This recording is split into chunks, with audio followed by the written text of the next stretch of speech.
오늘 우리에게 주시는 하나님의 말씀은 고린도 전서 5장 1절부터 13절까지 말씀입니다. 고린도 전서 5장 1절부터 13절까지 말씀을 저와 여러분들이 한 절씩 교독하고 마지막 절은 다 같이 받들어 읽겠습니다.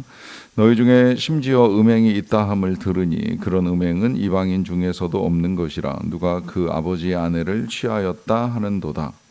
그리하고도 너희가 오히려 교만하여져서 어찌하여 평안히 여기지 아니하고 그 일 행한 자를 너희 중에서 쫓아내지 아니하였느냐.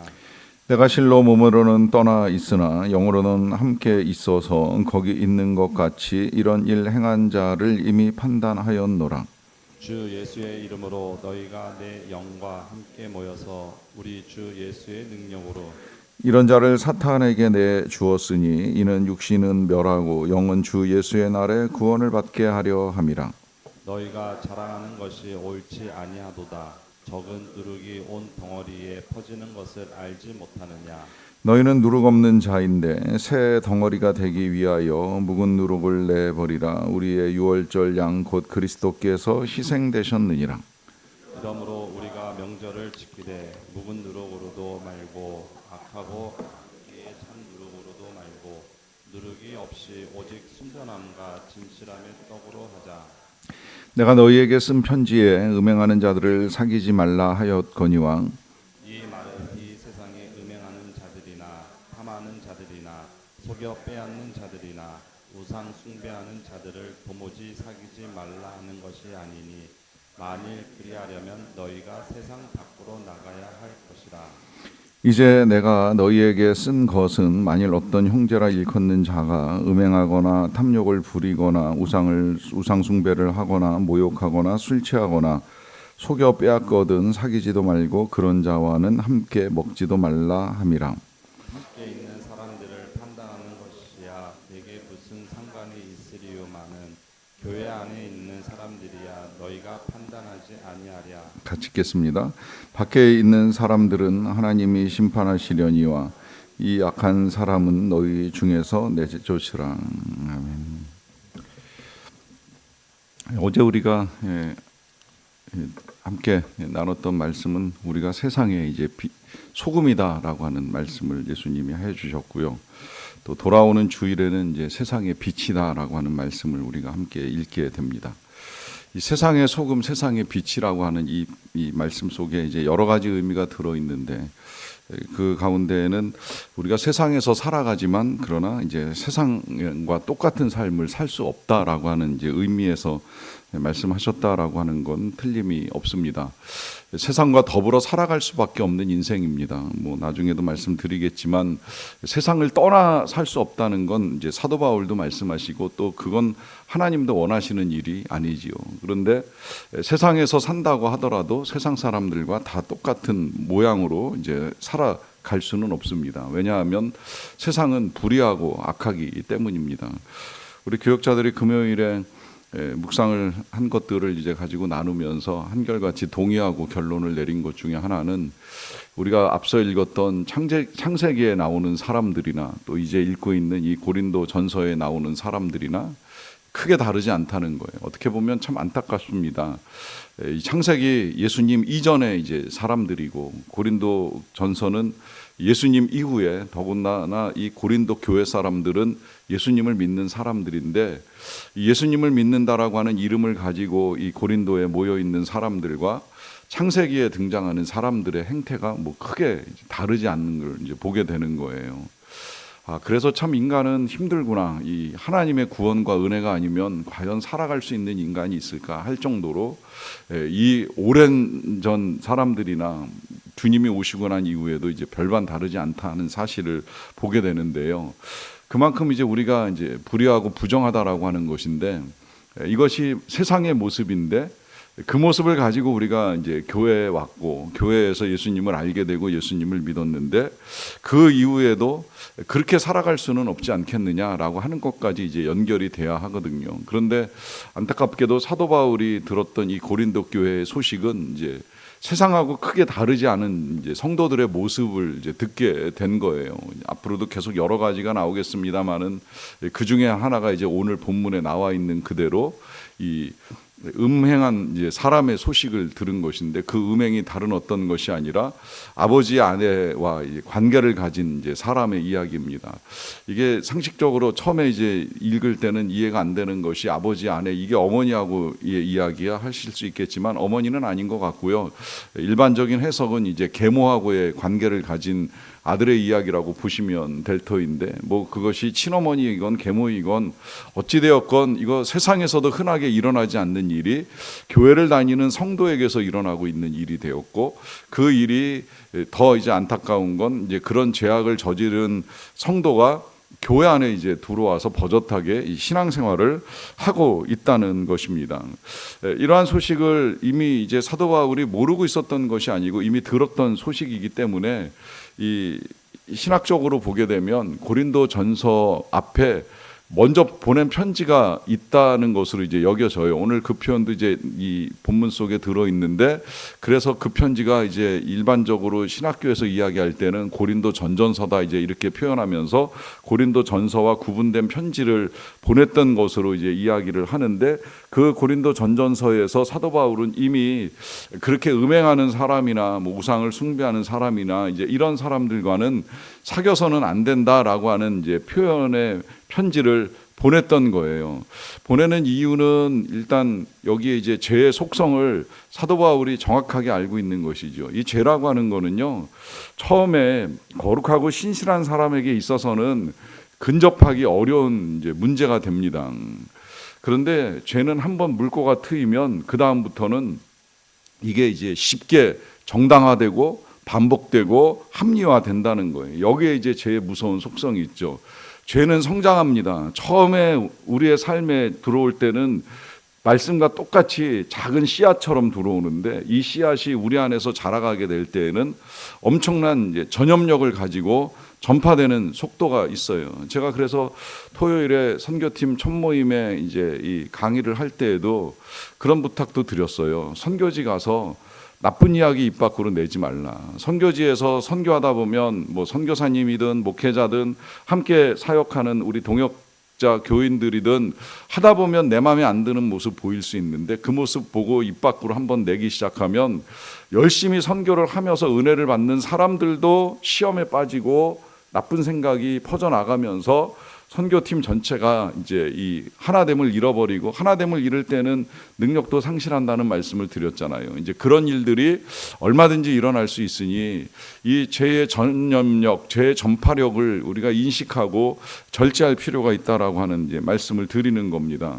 그러하다 보니까 이제 사도 바울은 이제 이런 악행하는 사람들과 사귀지 말라라고 하는 이제 말씀을 하시기도 하셨는데 그러다 보니까 이제 또 반론이 나오는 거예요. 이게 죄가 책망을 받을 때에 회개를 하면 놀라운 변화의 역사가 나타납니다. 그 변화의 역사는 본인에게도 아름다운 일이 될 수 있고 또 이제 공동체 안에도 이제 선한 능력을 나타낼 수 있는 일이 되는데 책망을 받았음에도 불구하고 회개하지 않는 사람들이 보이는 태도는 이제 변론하거나 반론하는 일이 벌어지거든요. 근데 그 반론은 이제 말의 꼬투리를 잡는 거예요. 그러면 우리가 세상에 나가서 아무도 사귀지 말라는 말이냐 이제 이런 이야기 하죠. 그럼 전도는 어떻게 하고 우리는 어떻게 먹고 살라는 말이냐 이제 이런 말까지 이제 나오게 되는데요.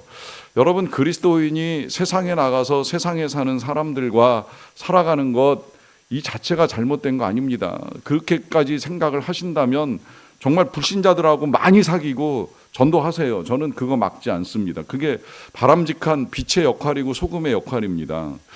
그리고 우리가 일하는 일터에는 신자만 있는 게 아니잖아요. 불신자도 있잖아요. 뭐 심지어 여러분들이 다니는 기업에는 제가 알기로는 불교 신자도 있을 뿐만 아니라 이단교에 다니는 성도도 있을 수 있다고 생각을 해요. 근데 그런 세상에서 그들과 함께 일하지 않을 수 없지요. 일을 할 수밖에 없어요.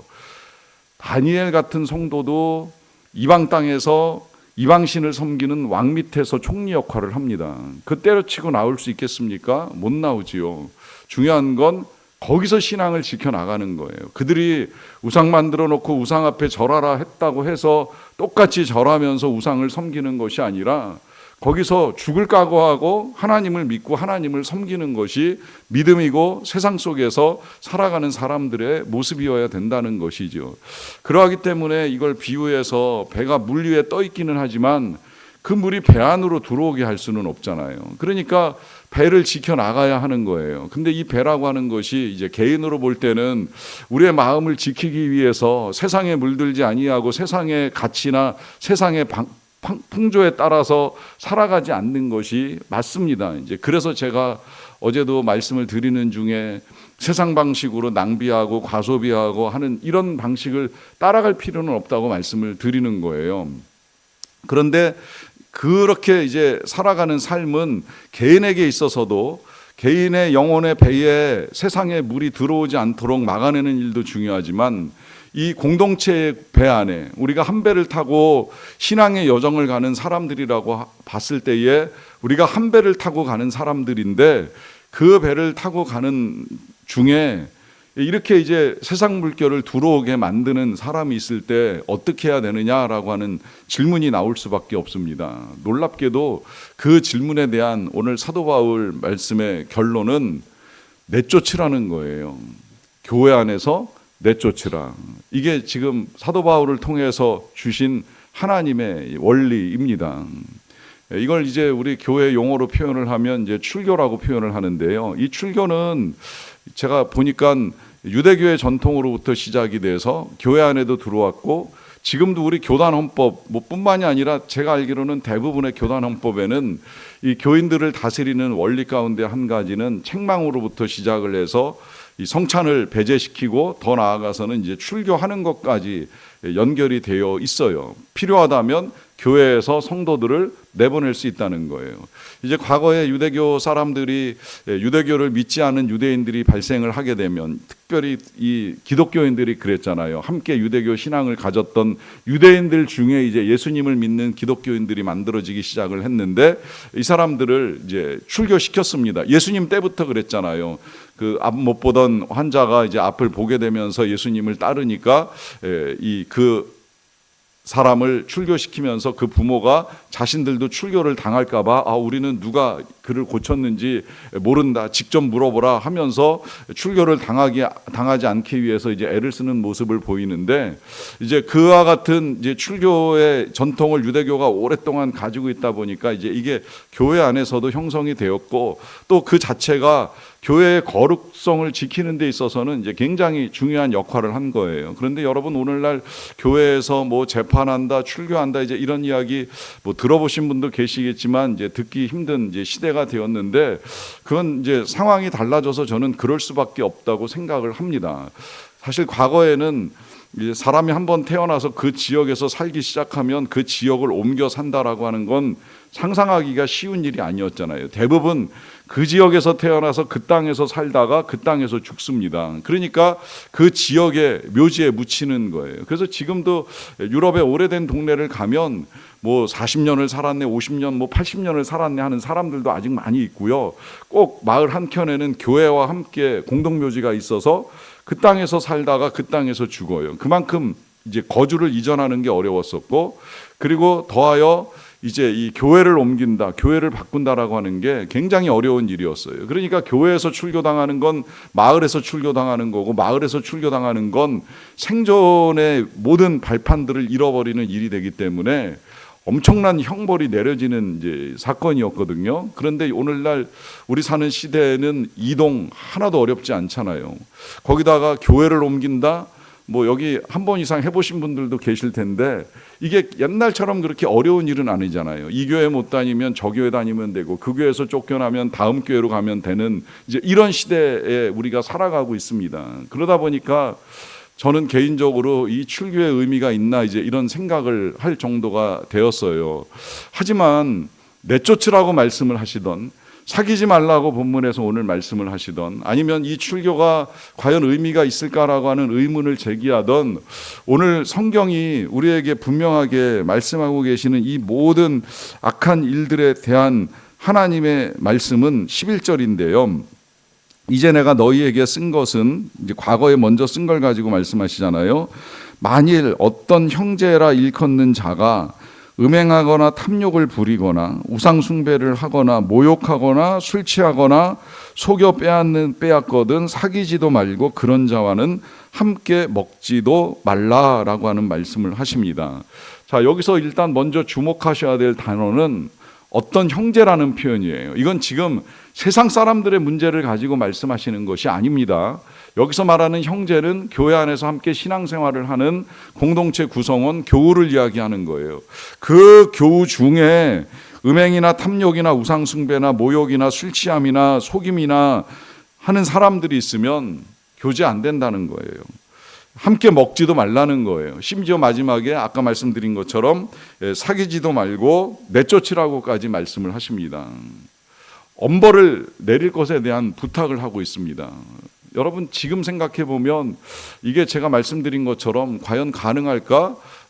개중에는 이 정도까지 악하진 아니하여도 여기 이제 예를 들어서 이제 모욕하는 말을 주고받는 일도 한 번쯤은 있을 수 있는 일이고, 술 취함은 지금 그게 그렇게 대단한 문제냐고까지 생각하는 사람들도 있을 정도가 돼버렸는데, 그런 사람들을 교회에서 내쫓는다라고 하면 이게 일반적으로 지금 우리가 이해할 때는 굉장히 어려운 문제가 될 수 있을지도 모르겠어요. 하지만 여러분, 오늘 사도 바울이 왜 이렇게까지 말씀하시는가 하는 것을 우리가 이제 분명하게 알아야 하는데요. 이유가 두 가지가 있습니다. 첫 번째 이유는 7절인데요. 너희는 누룩 없는 자인데 새 덩어리가 되기 위하여 묵은 누룩을 내버리라. 우리의 유월절 양 곧 그리스도께서 희생되셨느니라 하잖아요. 예수 그리스도께서 십자가에서 희생을 당하셨습니다. 왠지 아시지요?